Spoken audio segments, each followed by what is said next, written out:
நீங்கள் பார்த்துக் கொண்டிருப்பது நியூஸ் 21 செய்திகள். தமிழ்நாடு செய்திகளை உடனுக்குடன் தெரிந்து கொள்ள நியூஸ் 21 செய்திகளை பாருங்கள். உண்மை, உழைப்பு, உயர்வு. தேனி மாவட்டம் ஆண்டிப்பட்டி வட்டம் மொட்டனூத்து ஊராட்சியில் உள்ள கொம்பயம்பட்டியில் அமைந்துள்ள அருள்மிகு ஸ்ரீ ஆவுளம்மன் ஆசியுடன் அரியகுல ரங்க வம்சத்தாருக்கு பதியப்பட்ட கோவில் வீட்டுக்கு நூதன விமான மகா கும்பாபிஷேக விழா நடைபெற்றது. விழாவை முன்னிட்டு முன்னதாக சாமி பேட்டி அழைத்து வரும் நிகழ்ச்சி நடந்து விக்னேஸ்வரர் பூஜை, எஜமான சங்கல்பம், வாஸ்து பூஜை, முளைப்பாரி இடுதல், கணபதி ஹோமம், லட்சுமி ஹோமம் உள்ளிட்ட பல்வேறு சடங்குகள் செய்யப்பட்டு விமான கலசமும் அம்பாள் பெட்டியும் பிரதிஷ்டை செய்யப்பட்டது.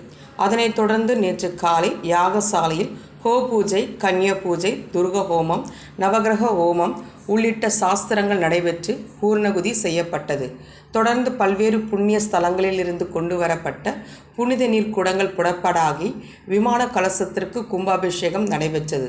அதனைத் தொடர்ந்து புனித நீர் பக்தர்கள் மேல் தெளிக்கப்பட்டு அனைவருக்கும் பிரசாதம் வழங்கப்பட்டது. தொடர்ந்து பொதுமக்களுக்கு மகா அன்னதான நிகழ்ச்சி நடைபெற்றது. நிகழ்ச்சிக்கான ஏற்பாடுகளை கன்னிவாடிய சுப்பிரமணிய குருக்கள் தலைமையில் பெரியதனம் செல்வம் மற்றும் பெருமாள் கோவி பூசாரி பெருமாள் என்ற ராஜா, கண் களையம் முதன்மை ராமசாமி ஆகியோர் முன்னிலையில் ரங்க வம்சத்து பூசாரி வகையரா பூசாரி வேல்முருகன் உள்ளிட்ட பெரியவர்கள் மற்றும் கிராம மக்கள் ஏற்பாடுகள் செய்திருந்தனர். நியூஸ் 21 செய்திகளுக்காக தேனி மாவட்ட நிருபர் பால்ராஜ்.